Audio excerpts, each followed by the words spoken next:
الكريم. بعد فأعوذ بالله من الشيطان الرجيم. بسم الله الرحمن الرحيم. واللائي يئسن من المحيض من نسائكم إن ارتبتم فعدتهن 3 أشهر واللائي لم يحضن وأولاة الأحمال أجلهن أن يضعن حملهن ومن يتق الله يجعل له من أمره يسرا ذلك أمر الله أنزله إليكم ومن يتق الله يكفر عنه سيئاته ويعظم له أجرا. انسان کی پیدائش مرد اور عورت کا فرق. اب طلاق کے مسائل چل رہے ہیں تو فرمایا کہ یہ عدت کو پہلے گنو کہ احصل عدت، پھر جب عدت مکمل ہو جائے تو پھر یا تو اچھے طریقے سے رکھو یا اچھے طریقے سے رک سکو. اب ایسی بھی خواتین ہوتی ہیں جو کہ جن کی عمر زیادہ ہو جاتی ہے، ان کو ان کی بیماری ختم ہو جاتی ہے، اور کچھ ایسی خواتین بھی ہے جو کہ ابھی چھوٹی ہے، جن کی ابھی بیماری شروع ہوئی ہے. ایسی خواتین کو اگر طلاق ہو جائے تو ان کا کیا مسئلہ ہے؟ ابھی انسان کی بس کی بات تو نہیں ہے کہ انسان اس کو سمجھے، اللہ نے سمجھایا. میں ایسی خاتون ہے جس کی عمر زیادہ ہو گئی، تقریباً 45 سال کے بعد اس طرح کئی خواتین ہیں جن کے یہ پیریڈ ختم ہو گئے. کئیوں کے نہیں بھی ہوتے جو اچھے صحت والے ہوتے ہیں، لیکن کئیوں کے ختم ہو جاتے. تو یہاں کہا کہ 3 وہ پیریڈ گزرے طلاق کے بعد تو پھر جا کے وہ گھر سے ایک ایسی خاتون کو طلاق ہو گئی جس کی عمر زیادہ ہے، اس کے حیض یا طہر پاکی یا ناپاکی کا پتہ ہی نہیں، اس کو طلاق ہوں گے تو اس کے لیے کیا ہوگا؟ یا وہ خاتون جو کہ ابھی چھوٹی ہے جس کے مینسز شروع ہی نہیں ہوئے تو اس کے لیے کیا ہوگا؟ یا ایسی خاتون جو کہ حاملہ ہے، جس کے پیٹ میں حمل ہے، بچہ ہے، اس کو طلاق ہو جائے تو وہ کتنے دن گزارے؟ تو ان سب کے لیے الگ الگ حکم. اور میں واللائي يئسن من المحيض من نسائكم، وہ جن کے پیریڈ سے تم حیض سے تم مایوس ہو چکے ہو، یعنی ختم ہو چکا ہے، من نسائكم تمہاری عورتوں میں سے، ان ارتبتم تمہیں شک ہے کہ طلاق تو دے دیا، 3 پیریڈ کا حکم ہے تو وہ کس طرح حساب لگائیں گے؟ فرمایا فعدتهن 3 أشهر، ان کے اپنے 3 مہینے گزرے. 3 مہینے کے بعد اب وہ پاکی ناپاکی کا مسئلہ تو رہا نہیں، فرمایا 3 مہینے کے بعد ان کی طلاق جو ہے وہ مؤثر ہو جائے گی. اور اسی طرح فرمایا واللائي لم يحضن، اور وہ خواتین جن کے ابھی شروع ہی نہیں ہوئی، ان کے بھی 3 مہینے کے لیے. ایک تو اس سے یہ بات ثابت ہو گئی کہ جن کے پیریڈ شروع نہیں ہوئے وہ تو چھوٹی ہے، تو گویا کہ نابالغی کی صورت میں بھی نکاح ہو جاتا ہے. لیکن نکاح وہ صحیح ہوگا جو کہ اس کا ولی باپ یا دادا کرے گا. باپ یا دادا نے اگر نکاح کر لیا اور وہ فوت ہو گئے تو یہ خاتون اس نکاح کو برقرار رکھے گی، اس کو توڑ نہیں سکتی. اگر دادا یا باپ کے علاوہ کسی اور نے اس کا نکاح کر دیا، بھائی نے، ماموں نے، دایا نے، چچا نے، تو اس کو اختیار ہوگا کہ اس کو برقرار رکھے یا توڑے. تو گویا کہ چھوٹی بچیوں کا نکاح بھی جائے. یہاں سے افراد سے ساتھ واللائي لم يحضن، کا بھی حیض ہی نہیں آیا. تو یہ باریک باتیں یہ اللہ ہی نے ہمیں سمجھائی۔ یہ تو ہو گیا بڑی خواتین یا بالکل جن کا بھی پیریڈ شروع ہی نہیں ہوا، ان کے لیے کتنے جی 3 مہینے کے جائیں۔ اور اس کے بعد فرمایا وَأُولَاتُ الْأَحْمَالِ أَجَلُهُنَّ أَن يَضَعْنَ حَمْلَهُنَّ، اور جن کا حمل ہے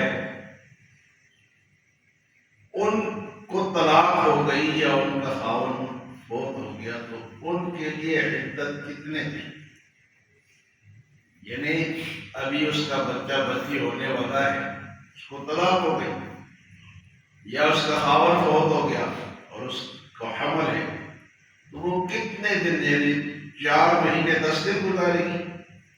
نہیں، اس کے لیے جو اس کا جو وقت ہے وہ بچے کی پیدائش کے ساتھ ہی اس کا وہ ختم ہو جائے، یعنی اس کی عدت ختم ہو جائے۔ اگر ایک آدمی اس نے طلاق دے دی، ویسے تو 3 مہینے کا ٹائم ہے، لیکن کل بچہ ہو گیا تو وہ اب عدت نہیں گزارے گی، وہ آگے نکاح کر سکے۔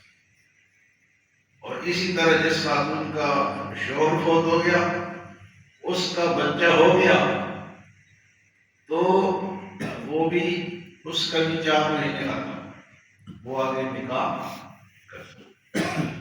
یہ 4 مہینے 10 دن تب ہے جب اس کا حمل نہ ہو، اور یہ جو حمل ہے یہ 10 دن کا بھی ہو سکتا ہے، 4 دن کا، 5 دن کا، 20 دن کا، اور 9 مہینے تک کا بھی ہو سکتا ہے۔ یعنی ابھی اس کا حمل ٹھہرا، اس کو طلاق ہو گئی یا خاوند فوت ہو گیا، تو جب تک بچہ نہیں ہوگا اس میں 2 مہینے لگتے، 3 لگتے، 4 مہینے، 9 لگتے، اس کے بعد جا کے وہ آگے نکاح کر سکتے، بچے کی پیدائش کے بعد۔ اس میں چاہے تھوڑا عرصہ لگے یا 9 مہینے لگے، اس کے بعد جا کے وہ آگے نکاح کرے گی۔ یعنی وضع حمل اس کو کہتے ہیں ہمارے فقہ کی زبان میں، وضع حمل، جب حمل پیدا ہوتا ہے۔ اللہ کا نظام ہے، یہ خون جو ہے یہ اللہ نے کے ہاں رکھا ہے، اور اسی خون سے جب حمل ٹھہرتا ہے تو یہی خون پھر بند ہو جاتا ہے، کدھر جاتا ہے؟ یہ بچے کی خوراک ہے، ہم سب کی خوراک یہی خون ہے۔ یہ بچے کی خوراک کیا ہے؟ یہی خون میں بند ہو جاتا ہے، پھر نہیں ہوتا 9 مہینے تک یا 8 مہینے تک، تو یہی اس بچے کی خوراک ہے۔ اور جب بچہ پیدا ہو جائے تو یہی خون دودھ کی شکل اختیار کر لے، یہی خون جو ہے وہ پھر دودھ کی شکل اختیار کر لیتا ہے، اور پھر دودھ وہی بچہ اس خون کے ذریعے سے پیتا ہے۔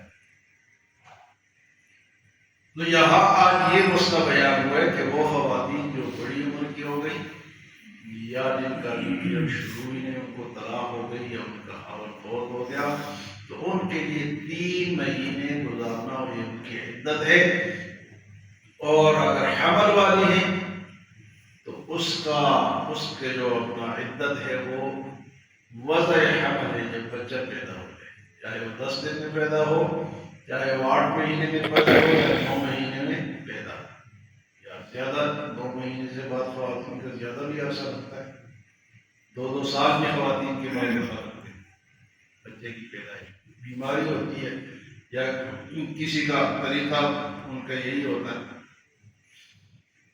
تو یہاں اللہ پاک نے فرمایا وَاللَّائِي يَئِسْنَ مِنَ الْمَحِيضِ مِن نِّسَائِكُمْ، وہ خواتین جن کے پیریڈ سے تم مایوس ہو چکے ہو کہ جب تک تمہیں شک ہے کہ اب کتنے دن گزارے گی، فَعِدَّتُهُنَّ 3 أَشْهُرٌ، وہ 3 مہینے گزارے گی۔ وَاللَّائِي لَمْ يَحِضْنَ، اور جن کا بھی پیریڈ شروع ہی نہیں ہوا وہ بھی 3 مہینے گزارے گی۔ وَأُولَاتُ الْأَحْمَالِ أَجَلُهُنَّ أَن يَضَعْنَ حَمْلَهُنَّ، اور وہ خواتین جو کہ حمل والی ہیں وہ وضع حمل کے بعد ان کا وہ عدت ختم ہو جائے گی۔ وَمَن يَتَّقِ اللَّهَ، جو اللہ سے ڈرتا ہے، يَجْعَلْ لَهُ مِنْ أَمْرِهِ يُسْرًا، اللہ اس کے کاموں میں آسانی پیدا فرما دیتا ہے۔ یعنی اتنے باریک مسائل میں بھی حکم کیا دیا کہ اللہ سے ڈرو، اپنی مرضی نہ کرو، پوری گنتی رکھو، خواتین کا بھی خیال رکھو، ان کے عمر کا بھی خیال رکھو، نکاح کا بھی خیال رکھو۔ وَمَن يَتَّقِ اللَّهَ يَجْعَل لَّهُ مِنْ أَمْرِهِ يُسْرًا، جو اللہ سے ڈرے گا، تقوی اختیار کرے گا، اللہ اس کے لیے راستہ آسان بنا دیں گے۔ ذَلِكَ أَمْرُ اللَّهِ أَنزَلَهُ إِلَيْكُمْ، یہ وہ حکم ہے جو اللہ نے تمہارے لیے نازل فرمایا ہے۔ اگر اللہ نازل نہ کرتا تو ہم کیا کر سکتے؟ اتنے باریک مسائل کون ہمیں بتاتا ہے؟ یہ اس ذات نے بتایا جس ذات نے ہمیں بنایا، اس ذات نے بنایا جس کو پتہ ہے کہ عورت کی ساخت میں کیا کیا تبدیلیاں ہیں اور مرد کے ساخت میں کیا رکھا ہے۔ فرمایا ذَلِكَ أَمْرُ اللَّهِ أَنزَلَهُ إِلَيْكُمْ، یہ ہے وہ احکام جو اللہ نے تمہارے لیے تمہارے نبی پر نازل کیے ہیں۔ ذَلِكَ أَمْرُ اللَّهِ أَنزَلَهُ إِلَيْكُمْ، پھر فرمایا وَمَن يَتَّقِ اللَّهَ، جو اللہ سے ڈرے گا، تقوی اختیار کرے گا، يُكَفِّرْ عَنْهُ سَيِّئَاتِهِ، اللہ اس کے گناہوں کو معاف کر دے گا۔ تقوی اتنی بڑی چیز ہے کہ گناہ معاف۔ وَيُعْظِمْ لَهُ أَجْرًا، ایک تو گناہ معاف ہوں گے اور دوسرا ان کا اجر بہت بڑا ہو جائے گا۔ کس بات پر ہی؟ تقوی پر۔ تو اس دور میں تقوی جو ہے وہ تقریباً ختم ہے۔